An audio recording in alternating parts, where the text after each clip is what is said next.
right. All right, my friends. Today we're going to be doing a soul level reading of The Weeknd, Abel Tesfaye, or however you say his last name. And we're going to be doing that by looking at the psychology, the mind first. Then we're going into the astrology, which is going to give us an idea of the karmic energy and more of that deeper soul destiny in this incarnation for him. And then finally, alchemy, the alchemic transformational process he needs to make in this lifetime to evolve spiritually. All right? Very straightforward, very simple. Let's get into it. So first, psychology, creative genius. Now, maybe you're not the biggest fan of The Weeknd, or maybe you are. Most likely you are because you clicked on this video. But The Weeknd is extremely talented. His ability to create a universe, a dark, kind of ominous, mysterious, toxic universe full of substances and sex and despair and introspection and sadness and exaltation. He's got a nice thing going on. He has his own aesthetic. He's got his own style. Obviously, he's taken influences from people like The Weeknd, like Michael Jackson and even Prince. But for the most part, the ability to craft and create your own universe is not an easy thing. Not even a lot of artists that have reached the top can say the same for themselves. Drake comes to mind, right? More of a chameleon or culture vulture as opposed to a person who can actually create their own universe like The Weeknd. Trust issues. So this is like the main topic of his songs, the main topic of his music. So the fact that he has trust issues, he is constantly screaming to the world. And that's what's so funny about art, right? It's like a healthy way or an acceptable way to process your negative emotions, right? Some people whine, some people complain or take it out through anger or through exercise or activities. Artists transmute and process their negative emotions and energy through their art. And then people can relate with it. They resonate with the message, the emotions, the vibe, the energy, the trust issues, and they listen and they feel something. That feeling that you're feeling is that resonance. Whatever is being portrayed by The Weeknd is resonating with a part of you because you've gone through something similar or perceived the world in a similar way, or are just magnetized, attracted to that energy for whatever reason. So he's using his music, his art, creating this universe to process his trust issues. The problem is that when you're an artist who uses their negative emotions, their trauma, baggage, whatever you want to call it, to create art, you are incentivized to not heal that. So he's incentivized millions of dollars, tons of fame, women, success, approval, rewards, accolades, random people with curly hair making videos about him. He's incentivized to not heal his trust issues because that is what has been the bedrock of his career, is this kind of sad boy, melancholic content, music. And in particular with the trust issues, it seems like he's a disorganized attachment. This means that he teeters between anxious attachment, which is more of a clingy, codependent energy, and avoidant attachment, which is a more detached, cold, distant energy, right? So it seems like certain times he's clingy, he's needy, he wants to feel that connection with the other person. And then other times he's avoidant, distant, he uses substances, partying, other women to distract himself and keep that distance between him and whoever he's singing about in a sad boy sense. Introvert. This one I was kind of teetering between like mysterious or introspective, but I think he's just really a classic introvert. There is a lot of insecurity he's hiding through that introversion. You can see that there is this desire to pull people in through his introversion, but I also think that he genuinely is somebody who is very introspective, more internally focused, and that's where his creativity comes from. That's how he's able to create a universe in his mind and then project it out in his art with such success and ability. So that is the Weeknd psychologically at the most basic level, right? We're not going to go too deep into it. We only have so much time.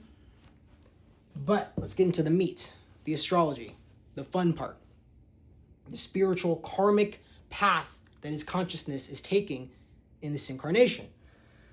So first we can go right to the moon. This is the fact that the moon is in Scorpio. It's debilitated. Scorpio represents our fears, our trauma, our cravings and desires and lust and passion. So having the moon here, having the planet of our consciousness, our subjective experience in Scorpio, that is where you get that sad boy, toxic kind of fuck boy energy in his music, in his art, is from that moon in Scorpio. And that is tied to his mother. So I don't know what happened during his first few years, but there was some kind of separation trauma. Maybe the environment he was in was toxic, or his mother was emotionally distant because I guess his father wasn't in the picture, so perhaps the actions of his father paid a toll on her.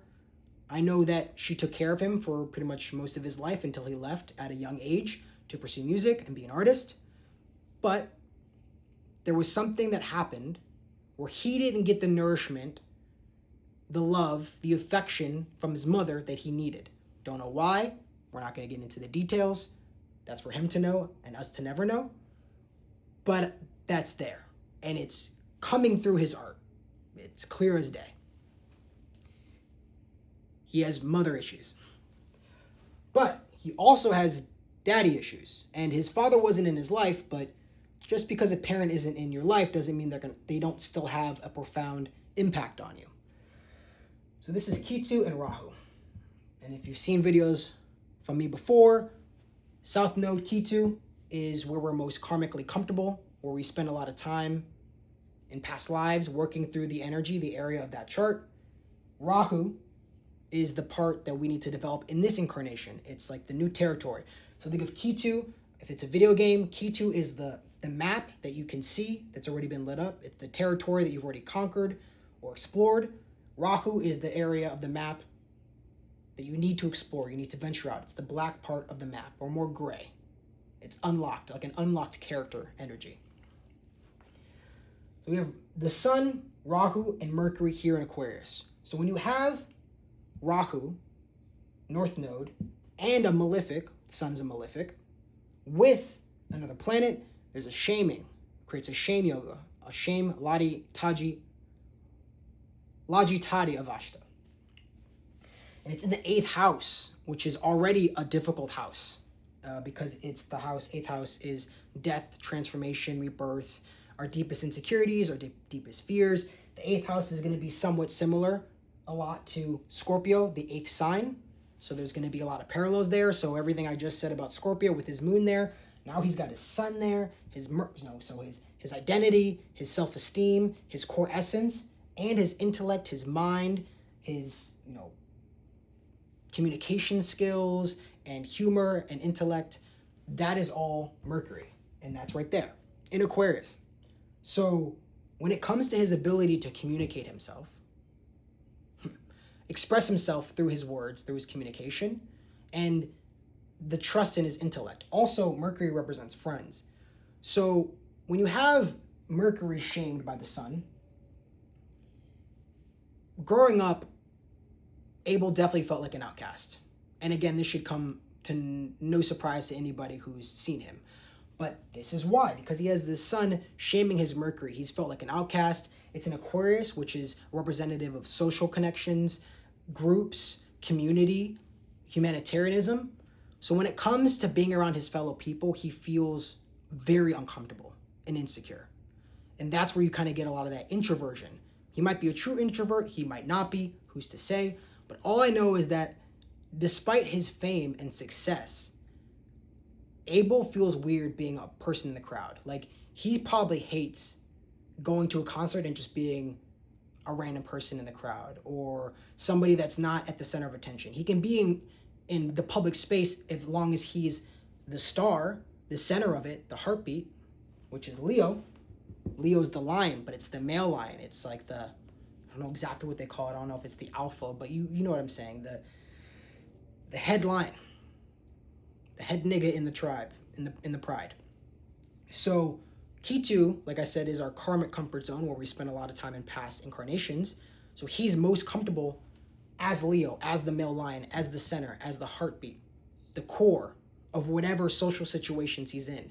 But he's meant to develop his humanity, his humility, taking a more humanitarian approach, not having to be the center of attention all the time, but being one in a million, being part of humanity. Learning how to fit in with people, finding that commonality between him and other people.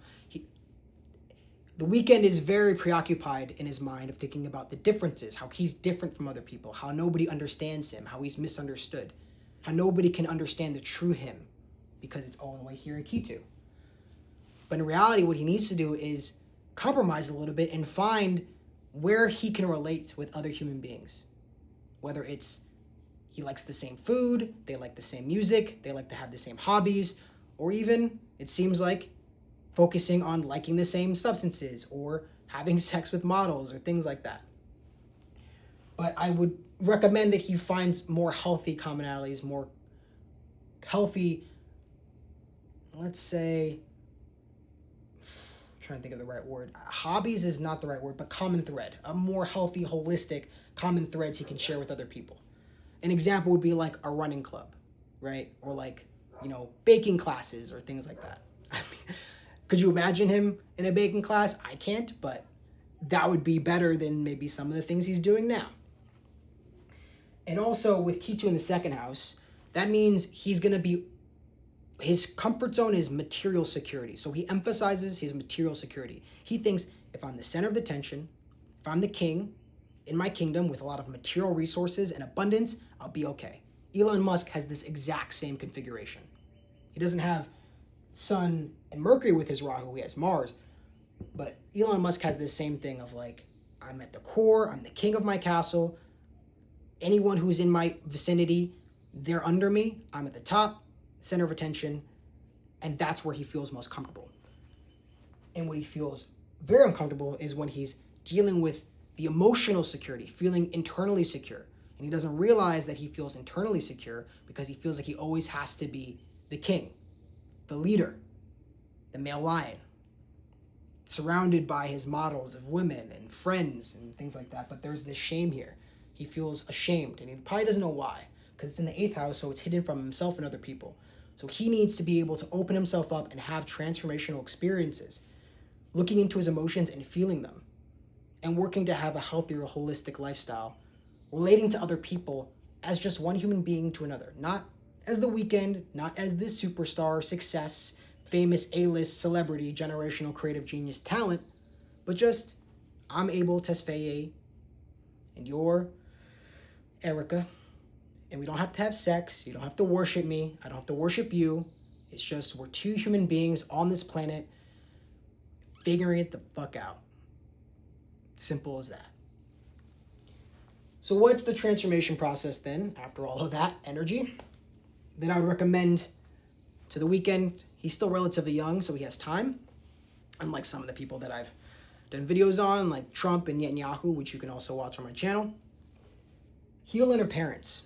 Because you have the sun shaming Mercury and in a difficult house with Rahu, and you also have moon debilitated, which is the mother. So you have the father and the mother are in tough positions in the chart.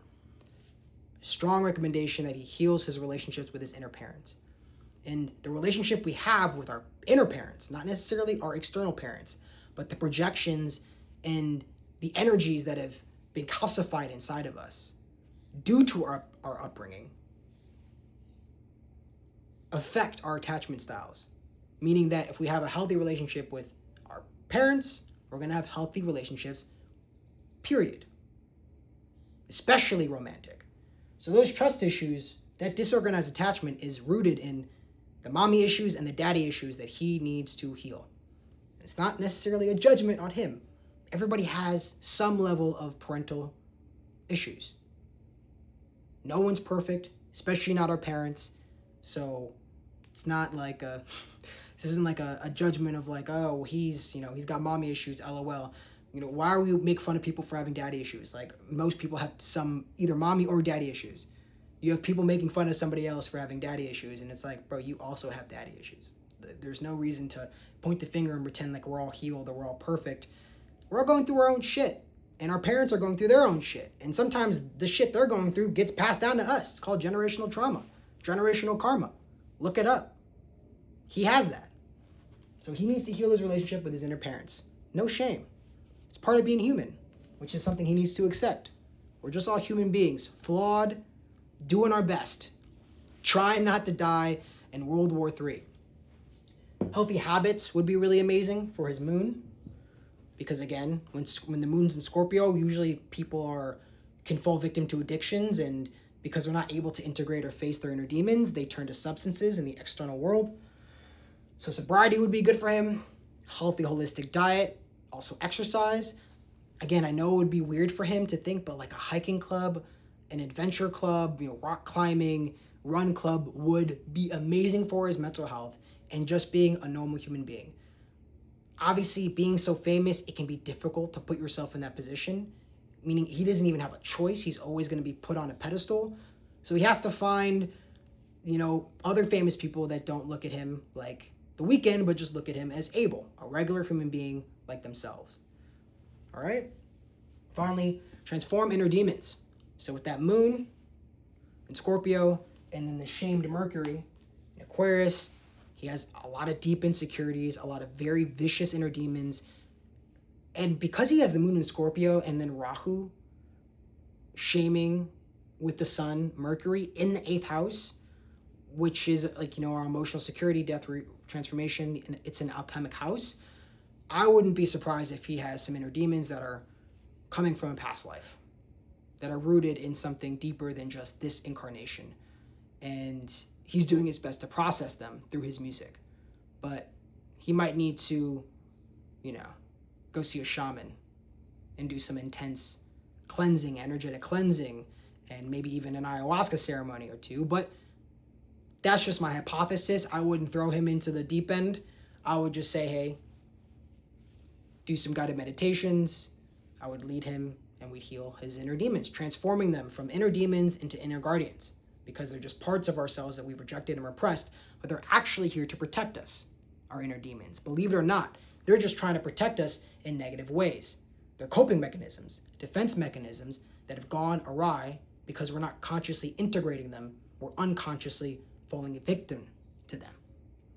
And if you have inner demons that you believe that you want to transform, I have a step-by-step process in my transformation guide to do just that. You can get the link down in the description. I appreciate your time. Thank you.